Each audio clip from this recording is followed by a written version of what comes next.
I used to walk into an office in the Pentagon. It's 3 p.m. The general hasn't eaten since breakfast. They're snippy, low blood sugar, not engaged. You're gonna get a terrible meeting with a no at the end.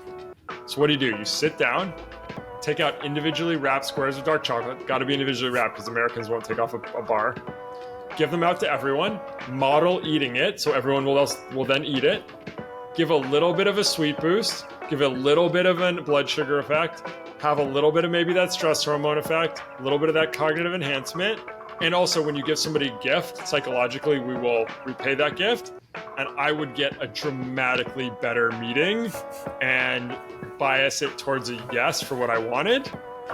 And then if you only have one shot at it, at the end, after you get there, you explain to them what you did and you reveal the secret, and then you have even more credit. But if you're going to play multiple iteration games, you do not explain to them. You just keep doing it over and over. And then when you stop by their office and they're not there, you leave a square on their desk and they know you're there. And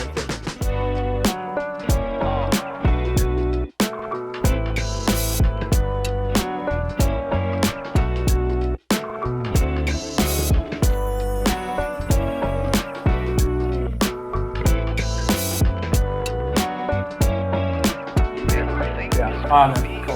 That sounds great. Well, thanks for coming on, Andrew. Good to have you on the podcast. Yeah, great to be here, guys. Really looking forward to chatting. Yeah, excited to learn more about what you're building and why you got into this space. So you ran human performance labs for the U.S. Army. You work with elite athletes. You optimize human performance at the highest levels of elite athletes, special operations, and just people who want to feel better and not be sort of bogged down by their health. I wanted to start with maybe the question, but framing your whole project with the context. Like, why is it that people feel so sick and tired and weary these days? I think of my own grandparents. I don't know that they would have described, waking up every day and feeling like they don't have energy or being, feeling weary or sleep deprived as often as it seems like everybody now is talking about, just feeling not normal, like feeling something's off. So why is that the case? Why does this seem like an increasing problem? So we live in a toxic environment. There's something wrong with the food in America, and there's a lot of hypotheses out there. And I think it's starting to become clear that it causes inflammation in unexpected ways and dysregulates our immune system. This sort of combines with generally sedentary lifestyles, people getting captured by dopamine loops on social media and gaming and other things, and spending no time outside, less connection with other people. If you put all of these things together, it's a perfect combination to dysregulate your system. You have none of the supports that kind of improve mood, decrease stress, social support, friends, family, those other things. And on the other side, your system is being bombarded by food and other stuff that is unnaturally affecting us. And then you're getting none of the hormetic stressors. Hormesis is this idea that something stresses you and your system responds by building back stronger. The classic hormetic stressor is exercise, right? Mm-hmm. If I lift weights, my muscles will get stronger. But if I get exposed to sun, I can help my skin. I can, so there's like all of these things. Certain things in food are similar to hormetic stressors, the polyphenol compounds in fruits and vegetables. But as we move to more and more processed food and more processed lifestyles, we have none of the support, all of the toxic stuff, and then none of the hormetic stressors to get our body to adapt. And when you put all that together, you leave people fat, weak, and sick. It seems like there's the whole industry also kind of built, maybe not to, in the conspiracy theory way, not to necessarily keep people sick, but just like you're saying, the basic food we eat that's accessible is not going to be optimized for human consumption or performance. Right, because to be optimal, it needs to be fresher and less processed and have more expensive ingredients in it. And so, and also things that are relatively addictive are obviously in some sense very good products from a business standpoint. And so yeah, I think we have this huge problem. And then what are the second order effects? I just told you why it makes us kind of sick. What does that do to us? You talked about people not feeling good, not having energy. If you inject the cell wall of bacteria, part that freaks out our immune system, causes inflammation, within 2 hours, your level of anxiety will spike. Your level of calm and confidence will drop. If you come home with suboptimal blood sugar, you're going to be more likely to punish your spouse. These are different studies I'm pulling from where we Mhm. can look and see like blood sugar is correlated with willingness to punish your spouse and be angry at them when you get home. So it's not just what we're doing to ourselves, but we're changing our outlook, our mindset, and also our relationships with others. And so lower energy, worse mood, all of these things are sort of like all connected in with health and physiology, in addition to, social media and other stuff that are causing sort of like dramatic problems. Um, Kids are increasingly doing like having destructive behaviors, things like cutting and other things. Like, where do they get that idea? And the answer is often from social media. Now, they have to be in a state where that idea makes sense to them and depressed or anxious. But like when you put this toxic brew together, then it's sort of like this synergistic negative, and now we have a big problem. Yeah, we had somebody else on the podcast a while back who was talking about the endocrine disruptors in modern food and how tying it to, for example, the increase in uh, kids wanting to transition, which of course in many ways it's led by, driven by social media, but also if the food that you're consuming has particular hormonal effects in your own body, you're going to be more, your body's just more naturally going to be predisposed to to those effects that might come from social media. Yeah, I mean, look, anyone who's more anxious is more easily controlled. Mm-hmm. Yeah, absolutely. So, what? Tell us about Fount. What is Fount doing in this space? It's pretty cool. I love the site. I'm debating whether to jump in and do it. So, what are you doing to solve this? So one of the things that comes from, more than a decade of work in this space is there's no one size fits all, because you actually need a triple customization to get things to work for people. What does that mean? To your body, so it works physiologically, to your goals, so you care, and to your lifestyle, so it fits and you keep doing it. And so what we do at Found is we design, we gather the data. It could be blood work, wearable data, self-report, talking to you, understanding goals, habits, environment, family history. We capture all the data we need and then use that to design experiments that are most likely to work for you. So obviously we can use experiments data to target things, but then we're going to run the experiment and see if it actually works for you. And so the things that don't work for you, great, get rid of them. You don't have to waste your time on them. And the things that do work, we'll keep those. And so what we do is we help people run N of one experiments that figure out their optimal program to solve whatever challenges or really to take advantage of whatever opportunities they want. Energy, focus, mood, sleep, gut health, longevity, fertility, stress management, fat, muscle. Those are like the top 10 things that people want in the world. And so we focus on getting them to their goals. And the cool thing is by running these coaching programs where we're giving you an elite coach, one-on-one relationship, we really know how to make it easier. And then when we discover things that do work for a lot of people, certainly nothing works for everyone, per the customization, but when something works for 75, 80, 90% of people, then we turn it into a product. And now we can, with our flight kit product, we can send 95% of people, 95% of people anywhere in the world with no jet lag. And we're launching very soon here incredible solutions for PMS, fertility, immunity, and sleeping better after you drink. So basically, all of these tools enable us to allow people to kind of look, feel, and perform like they want, which is really what people want at the end of the day. Mm-hmm.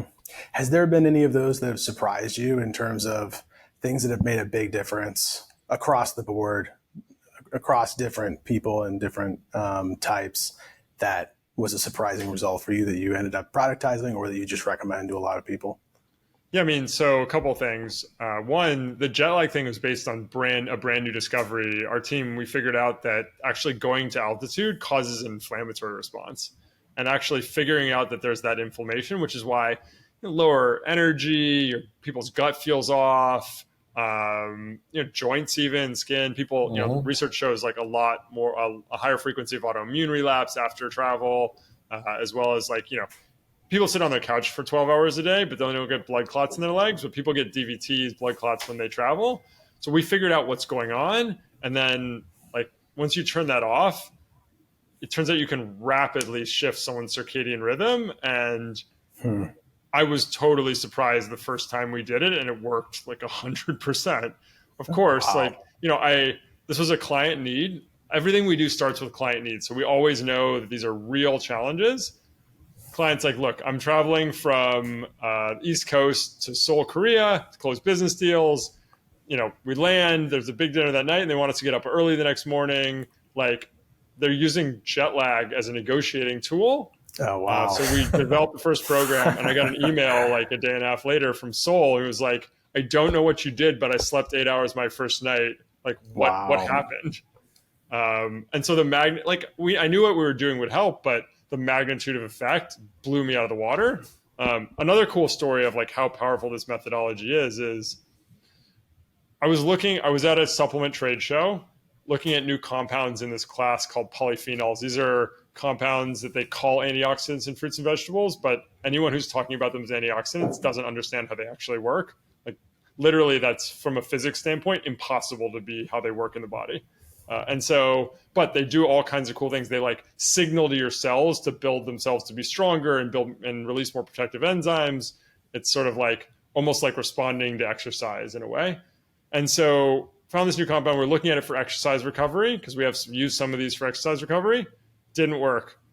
But because we're tracking things for people, we noticed about a third of people got like 20% more deep sleep night one. And so we've discovered that this extract from blackcurrant actually dramatically improves sleep, but only in a third of people. In another third of people, it does nothing. And in the last third, it makes their sleep worse. So if you ran a standard clinical trial, that would average out to zero effect, and it would get thrown by the wayside, except those third of people would change their life. That's very interesting. It's sort of like, I don't remember the exact numbers, but even with creatine, like some people produce, normal, that their bodies produce creatine in a way that they don't actually need it, the additional creatine, but some people have lower creatine levels naturally, so it's good for them to take creatine. But if you average it all out, it's sort of flat, and you don't know which cohort you're in until you start essentially taking it. So that's like, there are a lot of compounds that react that way. Creatine is one of the few that actually works pretty well across the population and is safe. But yeah, I mean, there's a lot of compounds so like vitamin B12, classic in every multivitamin, in a non-trivial proportion of people, it's causing like an adrenal, like a stress hormone dump. And that's not good for those people. But in other people, they don't methylate well and they really need it. And in the middle, it has some interesting circadian effects and others. But like, which group are you in? Are you in the like, maybe helps a little group? Are you in the group where you dramatically need it? Or are you in the group where this is hurting you? And if you don't test it, take a multivitamin, there's 30 things in there.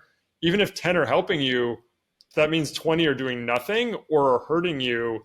And if you take everything at once and don't run it as an experiment, you don't know.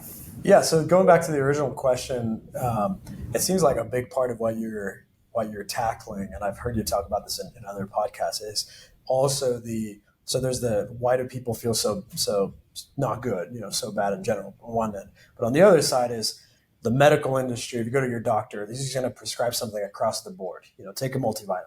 My wife is pregnant; she takes a prenatal. It's a multivitamin.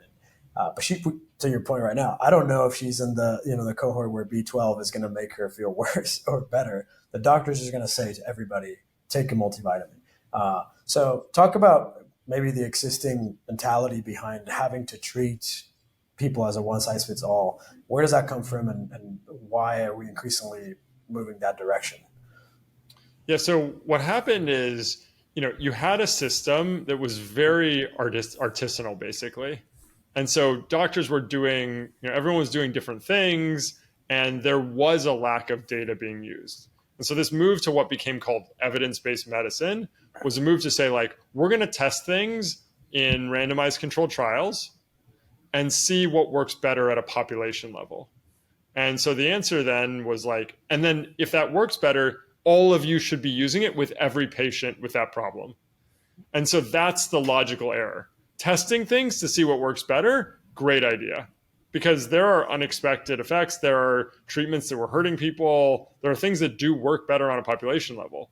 So you do actually get this situation where, if everyone was doing the old way and the new way works better on average, then on average you are helping. But the best thing is to customize to the individual.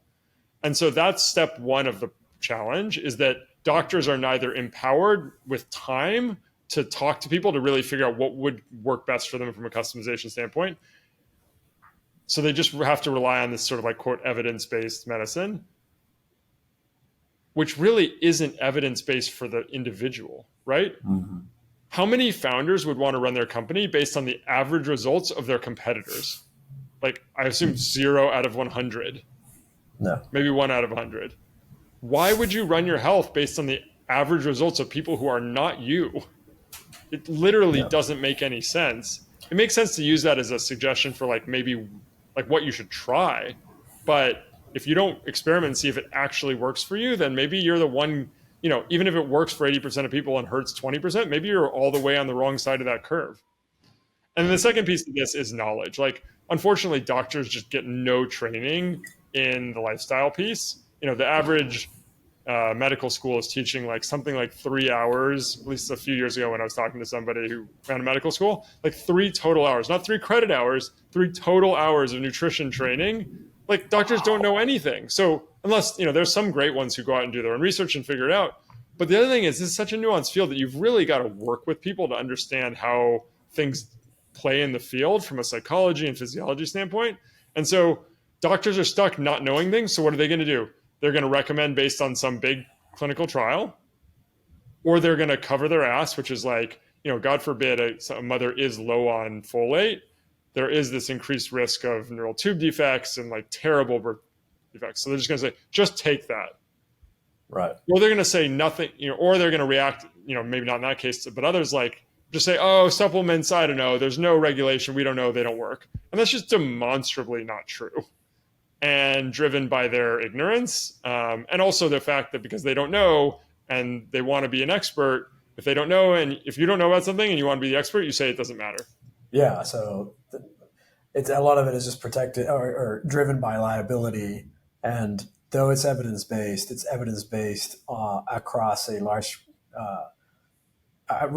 flattened population average of thousands of people that are not you. And also, like you were saying, that not just aren't you, but most likely when these trials for some of these drugs and medicines, when these trials were done, the control groups lived in a time when, you know, even if it was 50 years ago, it's a completely, in my mind, I would imagine it's a completely different environment. The food that we eat now is different than what people ate 30 years ago, 50 years ago.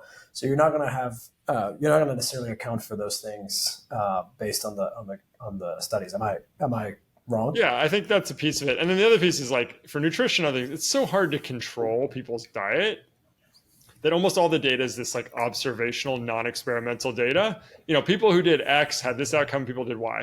But often people who did X are a different group from people who did Y for other reasons, socioeconomic, where they live, cultural reasons. And that data is just demonstrated over and over to be garbage, right? Like, and that's even when it's not fraudulent. And then you add the like incentive structures where, you know, sugar comes in and pays Harvard researchers to say that fat's the problem and not sugar. And literally they push that story and probably really hurt our society. Yeah. So you are collecting data, but you're going to be using it in a different way. How is that different than, again, just averaging out, you know, thousands of random people and prescribing based on those averages? So the data we collect is not one test on 100 people that will then average. It's dozens of tests on each person.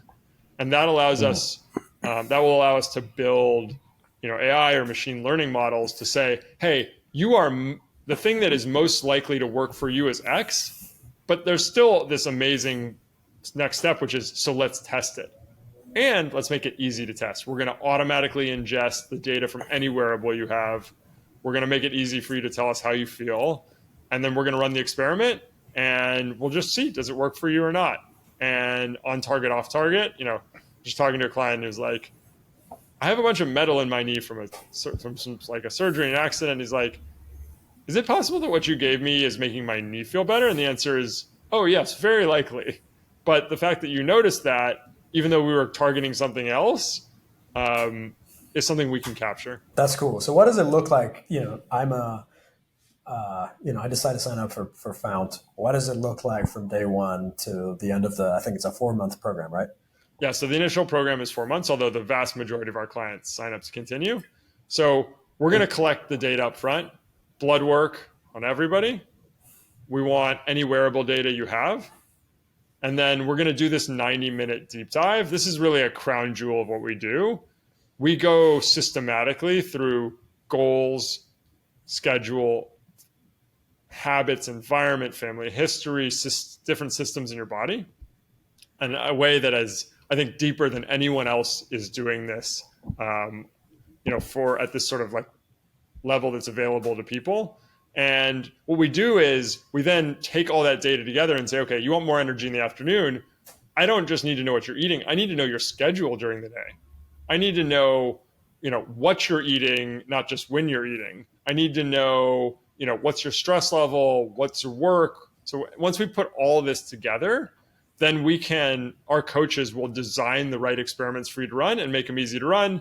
Like we run our own like custom supplement packaging facility outside LA. So if you need supplements, you get custom supplements that we produce and FedEx the same day. So, we want to make this easy for you. And then you have somebody to rely on when you're saying like, hey, it's hard for me to shift this meal timing, or it's hard for me to add that breathwork session. And what we can tell you, okay, here's a series of things that we know can make it easier for other people. Like if you do need to get a meditation in, it's got to be on your calendar. People today live by their Google calendars. So like, we're going to slot that in. And by the way, if you want a 15-minute meditation, we're going to slot that into 30 minutes because you're going to have some email you have to finish and someone's going to bother you and you got to go to the bathroom and you're still going to get 15 to 20 minutes in, but you got to block 30 minutes. Super simple. People having trouble with diet stuff, like the answer is like, go buy 3 rotisserie chickens from the grocery store and put them in your fridge. You now have lean, healthy protein for however many days that takes you to eat through them. Like problem solved. It's a great hack. Yes. One of the best. So, all you need is that and some veggies and you're off to a great start. And depending on what carb intake you need, make carbs or not, fruit or other things. But like basically there's a lot of ways to make life simpler. And when you can combine the super high-end knowledge that we have on like how to target things, how to combine lifestyle moments with supplements, how to like timing of things, the ability to bring in different sensors with the like how to make it easy. That's what we do in Fount Pro, which is our flagship coaching program. And then out of that, we've discovered these products. I mentioned the Fly Kit product for jet lag. And we're now just getting ready to launch incredibly effective supplement protocol solutions for PMS, like for women who have pain, bloating, discomfort, GI stuff. Dramatic benefits, as well as really helps mood challenges, immunity, fertility, sleep after you go drink. And you improve sleep, you decrease inflammation, you feel better the next day. And so all of these things are protocols that we develop with our clients and we see dramatic effects. And now we're finally making those available to anyone. That's super cool. I also noticed you guys have Found Black, which sounds amazing. Based on what I saw on the site, it was a little mysterious, but there were all sorts of even like events and activities tied to that. Can you give us a sneak peek of that? So the majority of my coaches are former special operators. And we have a network of people who run everything from adventure travel to, shooting and driving stuff. As well as as part of that, I run an executive coaching and sort of mental upgrade component of those programs. And that's you tell us what you want, with or without a budget, and we'll put together the best program in the world. And some people come and are like, I just want the best. I don't care what the budget is. And for those people, we can put together amazing stuff. It's a lot of fun, and we can kind of optimize personal and work life in ways that, help people and frankly, just make life better. And so we do that. And then we're getting ready to launch Fount One, which will be our app-focused coaching service. There'll still be human coaches there to answer questions, but it's certainly a lighter touch than Fount Pro and less all-inclusive. But really, we want to make this available to everybody at the level of involvement and investment that they can handle. So, everyone should be running their health as an N of 1 experiments. And we want to make that more and more accessible. That's our mission as a company, is to make hyper personalization available to everyone. And so we continue to climb down the price ladder. When it started, it was $5K a month. Now Fount Pro is $2,500 a month. Fount One will be less than $500 a month. And so, it's still expensive, but that includes coaching and supplements and these protocols, data integration and analysis. So, we think it's certainly the kind of best offering in the market. And we'll just continue to drive the cost down over time so we can help more and more people. That's super cool. I think you mentioned that everybody should treat their health as sort of an F1 experiment. That's, guys in general, we like to tinker with stuff, whether it's guns or, spreadsheets or investing models. Hey, look at that. We should have sponsorship from Mountain Valley. Glass bottle of water, man. I got to go for the best. And I know, at least for a bunch of the guys here at the office, where we like to work out and eat clean food and all that. We treat it with the same mindset. It's not this like oppressive, like, oh no, I may not eat this or that thing. It's more like, again, like the analogy in my mind that comes to mind right now is just like, the guns I own is like, I wonder if I swap this part for that other part, what kind of performance upgrades or maybe not upgrades I get. Similarly, it's like, what happens if I eat less meat, more meat? If I do 5 eggs or raw or versus not raw, 10 eggs a day instead, maybe milk versus no milk, dairy, it's just honestly kind of fun to tinker and figure out like what gives you that extra boost versus what holds you back.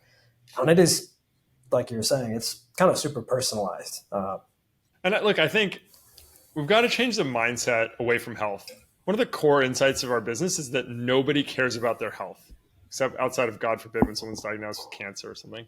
Why? Health is this like far away thing, doesn't have a lot of like dopamine and feedback loops, kind of nebulous. So what do people actually care about?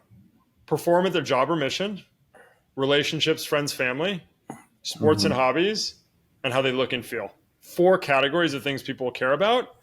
So let's focus on those. And oh, by the way, the health benefits will come alongside. And so, and also it can be fun.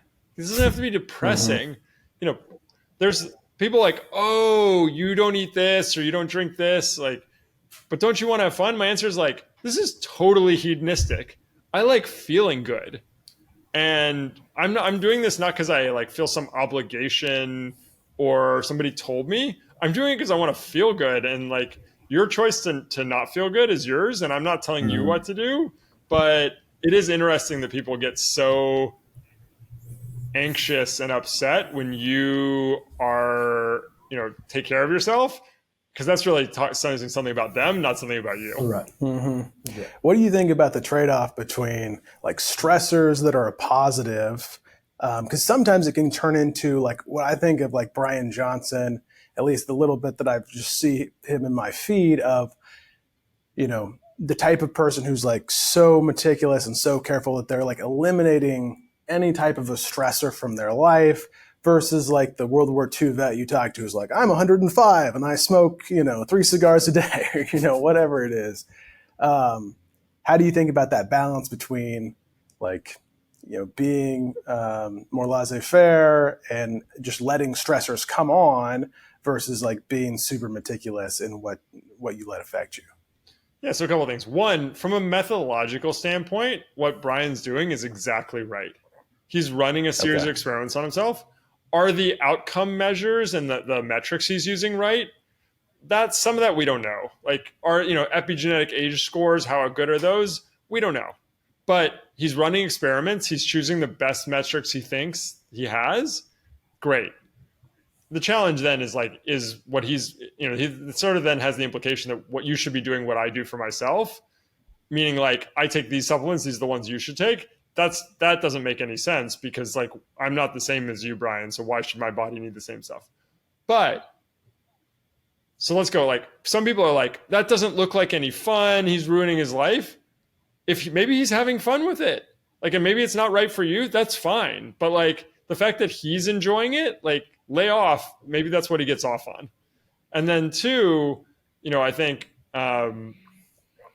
stressors are important. emotional, mental, physical, physiological stressors are required for growth and adaptation. So Brian is engineering stressors, exercise and others into his day. So he is intentionally doing that. Are pulling the normal day-to-day ones off helping or hurting him? TBD. Like, I think it's probably the case that the marginal effect of a little bit of the lifestyle stuff that he's eliminating probably doesn't matter that much. It doesn't matter that, you have a little more psychological or physical stress, or the air you're breathing is a little worse. Like, if it's a lot worse, we know it's bad. If it's a little worse, it's hard to say. And so, I think the answer is we don't know which stressors matter the most.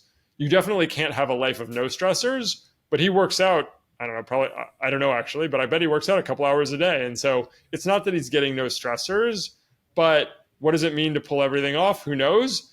Also, that World War II vet who lived to 105 and like smoked and drank all day has good genetics, and genetics are critically important for longevity, even if people don't like that idea. The best predictor of how long you're going to live is how long your parents lived. Yeah. So on that note, are there broad sort of genetic, I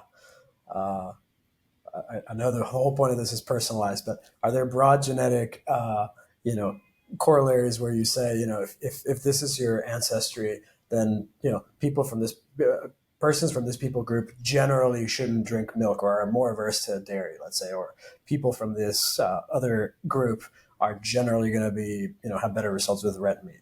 Do you see any of that stuff sort of? So there are population differences in genetics that probably predispose people some to another, but I think it's not super useful to build your life off that, because even if one group has 70 and the other percent and the other group has 30%, like that doesn't tell you, don't know which group you're in. And so right. It's like if it was 99% and 1%, then like, okay, let's do it that way. But there's also these other factors, methylation, others like epigenetic things that change how those genes are expressed in ways that, like, the idea of I have if somebody has Northern European ancestry, so they should eat this diet, like that's not super strong. But if you had no other data, that might be a good place to start. But we have plenty of other data. One of the things that is good about our medical system is that it's so overuses testing and other things, or maybe not overuses, maybe spends so much on it, let's say, that there's a lot of testing and other stuff available, and it's now available direct to consumer, basically. And so everybody has the ability to test themselves on inflammation markers, on lipids and cardiovascular risk. Like, we all have the ability to order these tests, and a lot of them, you're talking like less than $100 for something you might do every quarterly or once a month at most. Like, if you think about the number of people that can afford $1,000 a year, it's a lot of people in our society.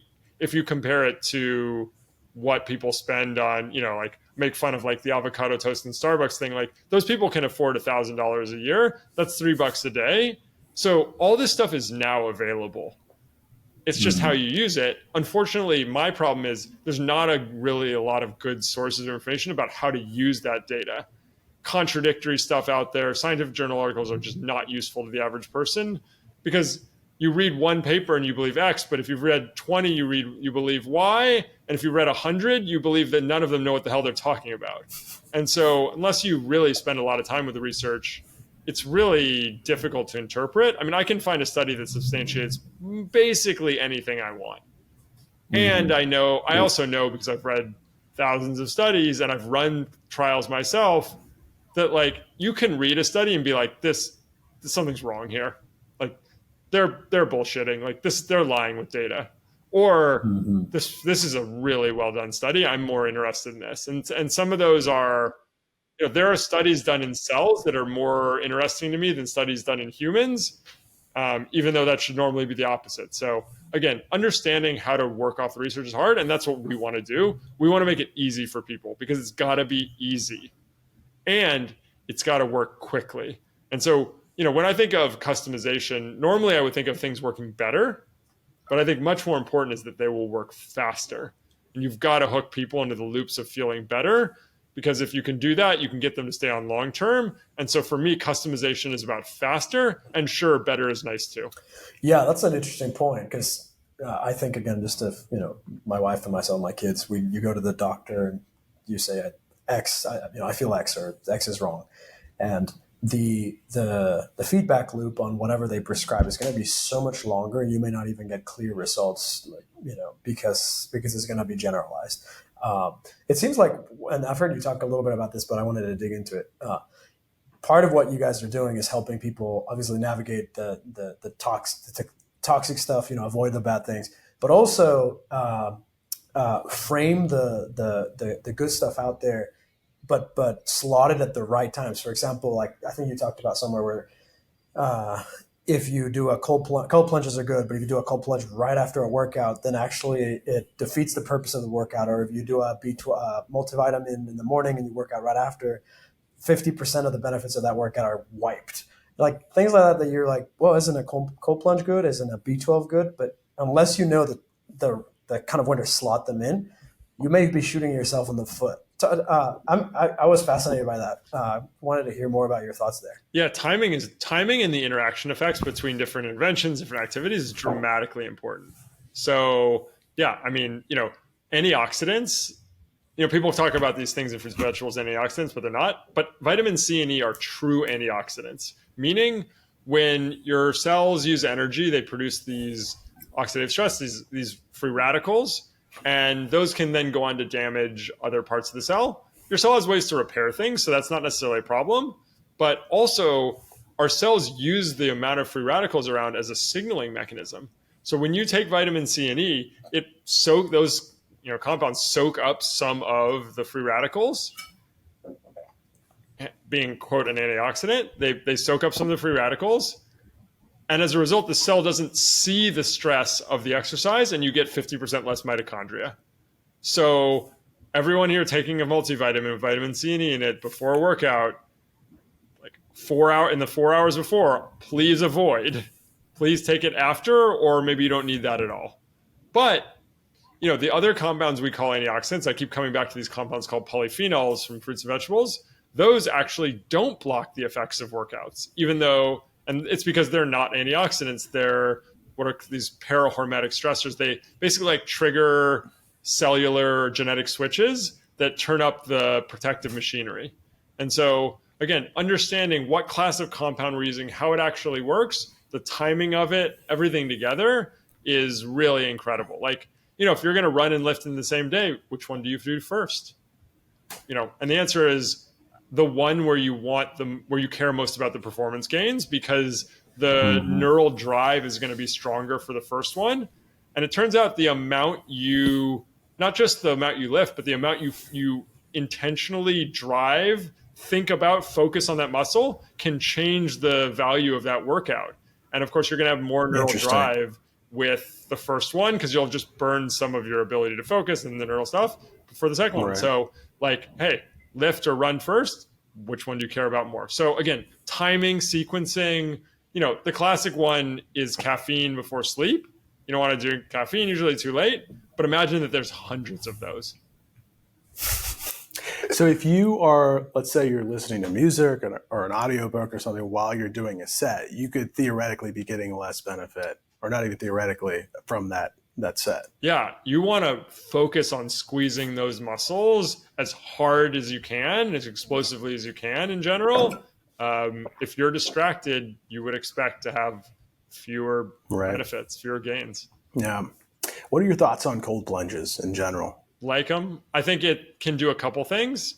One, it's a hormetic stressor, right? Your body is stressed. It's going to release cold shock proteins, heat shock proteins, and others things to protect the cells. So those are beneficial. Two, depending on how you use them, is it like really cold for a short period of time or medium for a longer period of time? If you cool the body, you can decrease, especially in the skin, some inflammatory stuff can be beneficial. I think one of the underrated effects on men is this dramatic cooling effect of things near the skin, like your gonads. And so you're getting this hormetic stressor, like your heart is inside layers of muscle and tissue and bone, right? So it's going to get cooled very differently than something very near the skin. So the testes, I think, are getting a special effect from cold plunge. Don't stay in too long. They're, you have to be careful. You don't want to frostbite anything down there. But so I think in general, it's good. Obviously, don't do it right after your workout. But yeah, I think in general, it's good. Also, the psychological benefits of learning to breathe through that stress or pain or whatever you want to call it when you first get in is a great tool to be mindful that when you're in a stressful event, trigger the breathing complex. And breathing brings us back to our body, back to like conscious effort. And so, when people have real trouble in cold plunge, the first thing you teach them to do is they get in, you say, breathe, like just cadence it, breathe, and just slowly get them to breathe in and out. And most people can handle much more then. And similarly, if you're in another stressful situation, if you learn to do that breathing cadence, you can handle a lot more. Are there any other combos, and you don't have to give away the secret sauce on the pod, but any other combos like the cold plunge before, not after a workout, or the multivitamin not before working out? Are there any other combos that people should be mindful of? Let's do the positive ones. Let's do the ones that oh yeah, positive ones. I want to hear about those. So like L-theanine, the supplement, can calm your brain without making you tired. L-theanine before meditation can be very interesting. For people who are having trouble meditating, can help you drop in and meditate more effectively. Stuff like that can be cool. Not eating sugar before a stressful event. If I put you in a stressful situation and you've just had water, no effect versus not eating on your cortisol levels. Protein, no effect. Fat, no effect. Sugar can up to double your cortisol levels if you have a before a stressful event. So careful with that. Really dark chocolate before a stressful event in a pretty big proportion of people actually can lower your cortisol levels. And so now you don't want to have one with a bunch of sugar in it per the earlier, but dark chocolate can actually be beneficial. So all kinds of these interactions exist of things you would use before an event, after an event. We use this specially processed tart cherry juice post-workout for people who need accelerated recovery. And I don't have a hard stat, but like my hand wave, like kind of estimate is that like it increases recovery by 50%, like dramatic effects. But now we're talking about having to find something that's cold processed, concentrated, and stored frozen. Because if you've read the one study on this, that's a master's thesis, the degradation curve of the most powerful compounds in there is like accelerated even at refrigerator temperature. They have to be stored in the freezer. So we've found one producer in the United States that does an incredible job of this. And so we work directly with them because the stuff you find on the shelf in the grocery store is low octane. I love all this. I mean, it's kind of like, it takes me back when I was young and you'd be playing a video game. You have to do a lot of inventory management. And if you're fighting an enemy that's like fire, maybe you consume the ice consumable, or the other way around. You always had to consume you had all your items and you had to use them at the right times. Some had effects, that were specific for one level. Some didn't have any benefits for a particular other set of circumstances. It's basically like this, but the chemistry of the body is what I'm hearing across the board. And once we figure out what works for you, people might be like, oh, this is so much to remember. We're going to figure out that only 3 or 4 of these are really important during your day. And that's great. Then you can just have things on hand. You don't have to do it, but hey, if you're going into a big interview for a job, or let's say, like a press interview, if you're going into an athletic competition that matters, maybe it's the day of the week I ran last night and I'm starting to do longer runs for a training program I'm on. So I'm going to use that tart cherry last night versus other days where I'm doing focused muscle work that doesn't need that same sort of recovery support. I might save it, I didn't bring it to the gym. Like, doesn't matter. I don't need it that day. So it's not about reliance. It's about having tools for you to make choices. One of the tools we use that is the most powerful, unfortunately, it takes a lot of effort, is an elimination diet. If the average person runs an elimination diet, cut almost everything back, add things back one at a time, see what makes you feel better, see what makes you feel worse, you will find 1 to 5 things that dramatically affect how you feel in this world. I'm talking about 20, 50% more energy, 100% more energy, like huge effect sizes. Be like, but then I can never eat that thing again. And I'm like, I didn't say that. You can just choose when to eat it and when to not. and you'll know what effect it has. And I'm going to give you, but right now you don't have agency over your body because you don't know. I want to give you agency over your health and performance, and then you can choose what you want. That's cool. Yeah, because you be on vacation and need something that make you feel kind of, fine, like and you're going to like chill in the sun the rest of the day. It's like, whatever, I have less energy. Like, wasn't intending to use it anyways. And then the last piece of that is the psychology. The majority of people who are overweight have an emotional relationship problem with food, meaning they use food to solve other emotional issues. The majority of people who are overweight, which means that in America, something like the majority of people are using food to solve emotional problems. I forget what the current stats are on overweight in America, but obesity is what, like 30%, which means overweight is much higher. At least. Yeah. At least a huge plurality of Americans are using food to solve emotional issues. And the cool thing is there are tools to solve that too and give you back control over eating in a way that can free you from demons that have been there for a long time. And so like we can help people on the psychology side, on the physiology side. And it's just amazing to have all of these tools at our disposal to help our clients. What are the sort of problems that people come to you with? Because you worked with special forces, special operations teams. You worked obviously with CEOs and high performers. What are the typical things that people come to you with? Say, I have this particular problem that I'm looking for, nutritional help to solve. So, not all of our clients are CEO triathletes. In fact, they're not even the majority. Some people are like, oh, you guys don't seem like the right fit for us because I'm not already in amazing shape and just want to tweak a little bit. And like the majority of our clients are successful. What we do isn't cheap, but they're normal Americans, which means they want to lose weight. They want to do this. So what are the top 10 things? Energy, focus, mood, sleep, gut health, longevity, fertility, stress management, fat, and muscle. That's your top 10 right there. That is what Americans want to solve. And the tools we use to solve them we talked a lot about nutrition, but nutrition, supplements, meditation, breathwork, sleep, light, temperature, exercise, recovery, all those tools, one or more of them can get people to where they want to be. Andrew, how'd you get into this? You clearly know a tremendous amount down at the chemical level of all this stuff, but how did you get started in this? Yeah, I would say if I lived my life 10 times, I would have been a doctor, 5 of them. My dad's a doctor.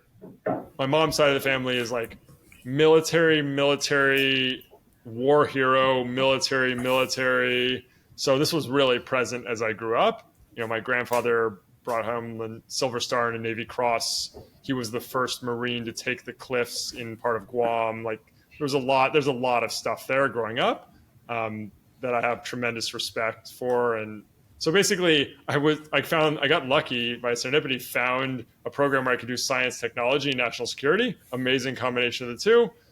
And then I really saw that if I wanted to be working on high tech issues, that I really needed to understand the science. And so I ended up doing a master's in immunology and microbiology, a second master's in health physics, and a third master's in national security policy. And with that kind of weird, don't pigeonhole me background, somebody walked into the Career Center. They said, we need someone who does biology, national security, and can write. And the Career Center people were like, well, we know this guy, Andrew.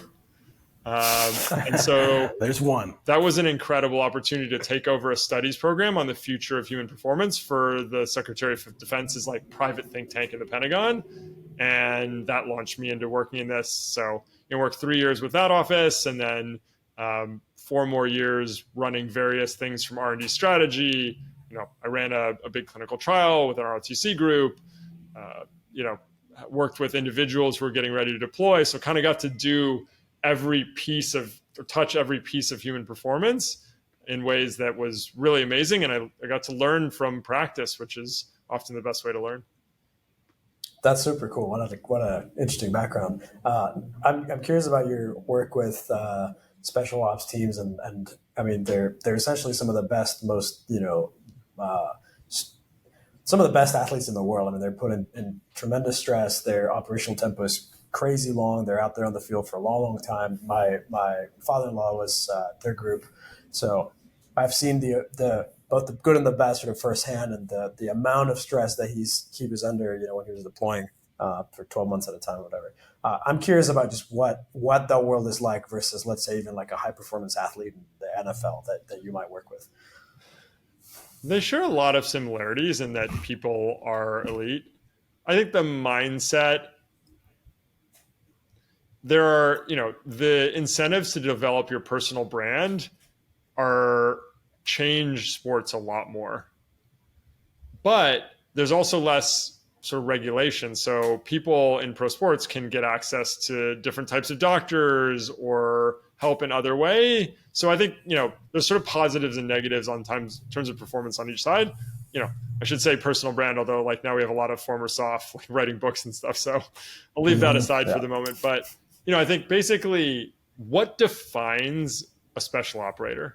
What enables somebody to make it into SEAL teams or, any of the other special operations groups? And the answer is, and there's very interesting published research on this, these are people who have a physiology that allows their brains to perform under immense stress. So whereas the average person's brain is kind of like fuzz and they're jittery and they can't focus, these are people who can continue to focus and perform cognitively under immense stress.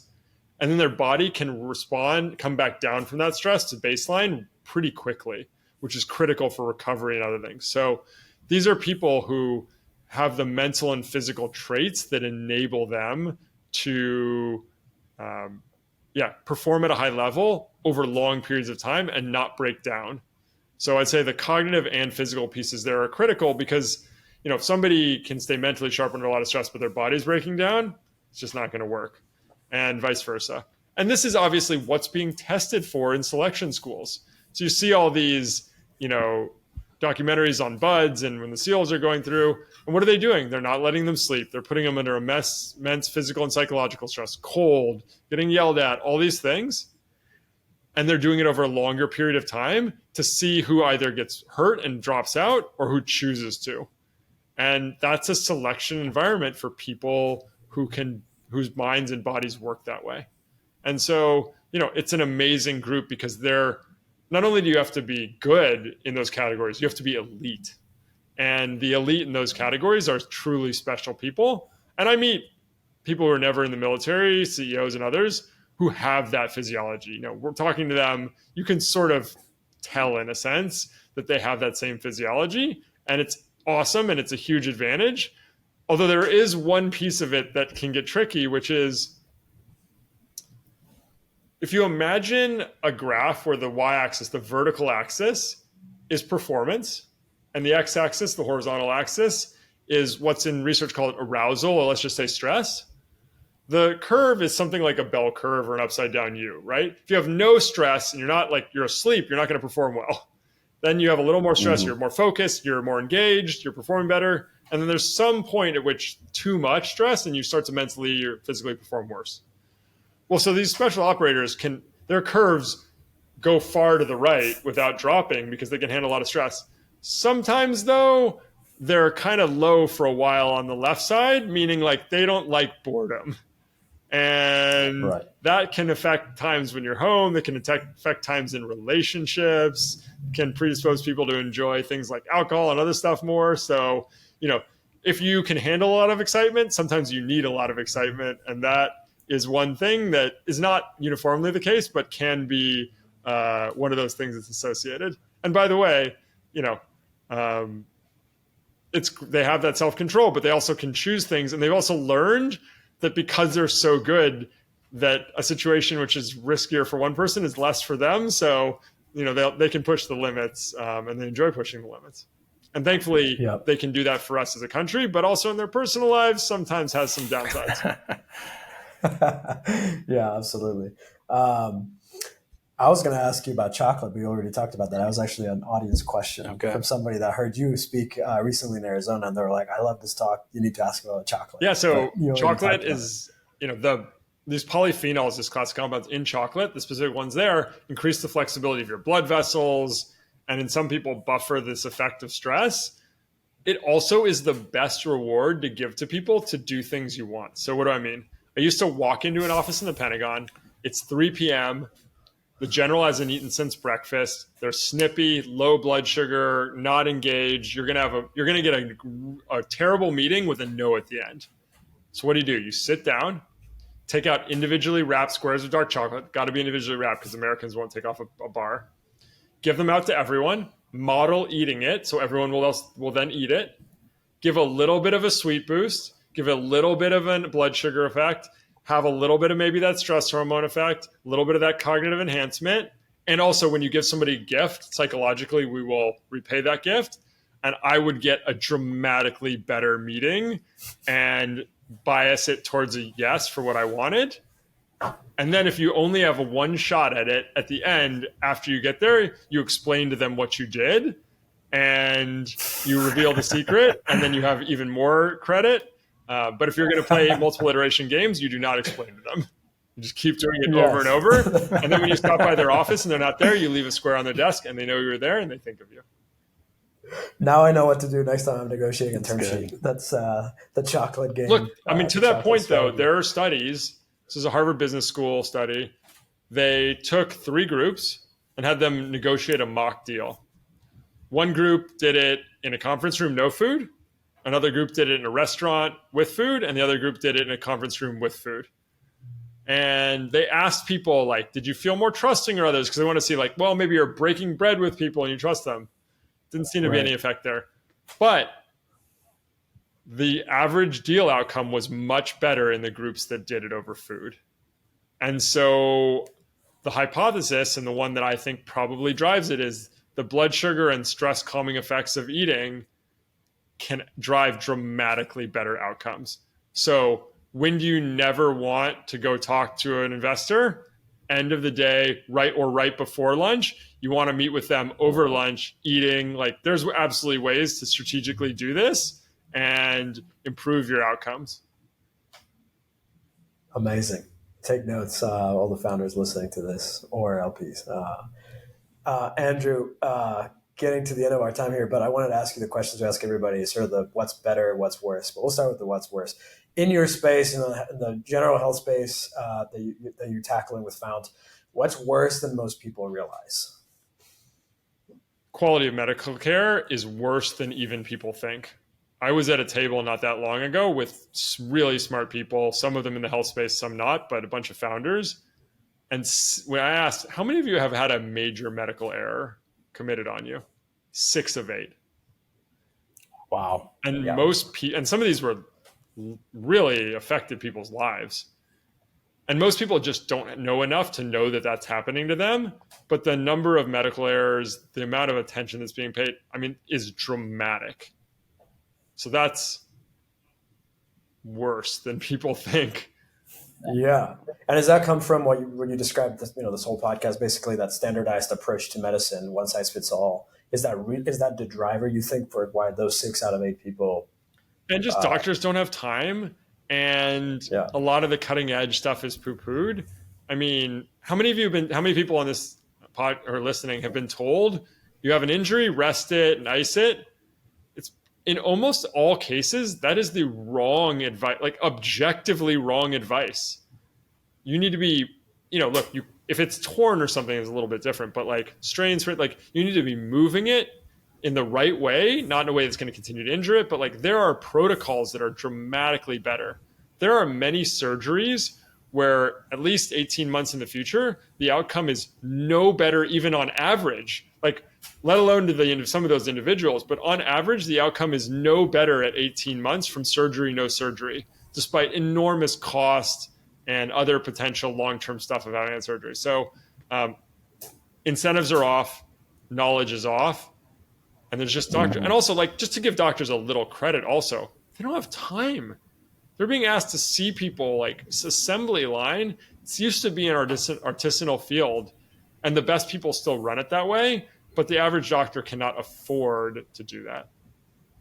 Yeah, I've had experience with that personally where I remember a while back, I was competing in weightlifting and had a couple of nagging injuries I wanted to deal with. But going to doctors, my one fear, and I had a couple of them say this, was like, well, don't squat. Well, don't train. And my coach was like, no, movement is medicine. Yeah. We're gonna, and he tailored the program. We, instead of squatting, we were doing, alternative exercise or whatever, but we never stopped moving. That was his point. It was like, unless it's an actual torn injury, movement is medicine. We're going to keep pushing. The motion's the lotion. It was incredible. Yeah. I know. It's just unbelievable. Whereas like, my friends be like, oh, so you're injured. You're going to stop training. It's like, no, I'm continuing to train with some, changes in the programming, but I was able to just continue performance and gains without having to, just stop and don't squat.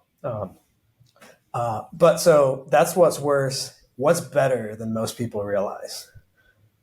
I think what's better is this access to data. Like the tools are there today to take control of your health. It's not easy yet. And obviously that's why I have a company trying to do this. And there's other companies trying to do it as well. And as long as one or more of us succeed, then it will be good for the world. But like, what is better is there are better products and better tools and more access to testing than there ever has been. And so like, that's good. Like that allows people who at least want to start to take control of their health. And, there's only, I think, 4 states where you can't really order your own blood tests super easily. There are companies that facilitate it. And so you can order your own blood tests in every state in America now. But there are only 4 states that even make it hard. And so, we're getting to a place where it's going to be easier and easier. And I think there's this huge opportunity. And I think people are waking up to it between COVID, between seeing how the system really works from the inside. People are waking up, and I'm excited about that too, because obviously awareness is the first step towards action. Yeah, that's awesome. So if people want to see what you're up to and follow you, what should they do? Where should they look? Yeah, so on our website, fount.bio, fount.bio. I'm most active on Twitter at my first name, last name, bio, Andrew Herr at Andrew Herr bio. And, we're going to start releasing a lot of really cool content here soon.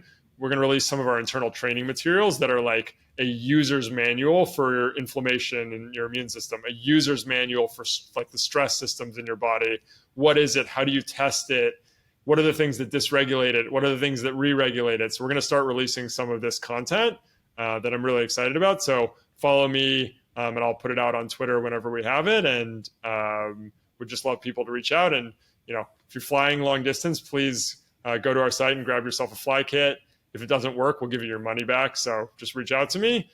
We don't get a lot of requests for refunds. We just get a lot of requests for refills. So if you want to come on, and join and get an elite coach who can really help you dramatically improve things, then check out our Fount Pro service, and we would love to help. Amazing. And don't forget the chocolate if you're negotiating. I also do some of the consult. We let you sign up on our website for free consults. So I do some of those. So people are like, oh, I wasn't expecting to talk to the CEO, but I still love to talk to our potential clients. So if you sign up, it's roulette for maybe we'll get a chance to talk one-on-one. Incredible. Awesome. Andrew, hey, thanks so much, man. This was great. We'll put all those things in the show notes. Again, thanks for coming on. Awesome. Santiago, Josh, really great to chat. Love what you guys are doing, and look forward to staying in touch as we move into the future. Awesome. Thanks, man. Thanks, Andrew.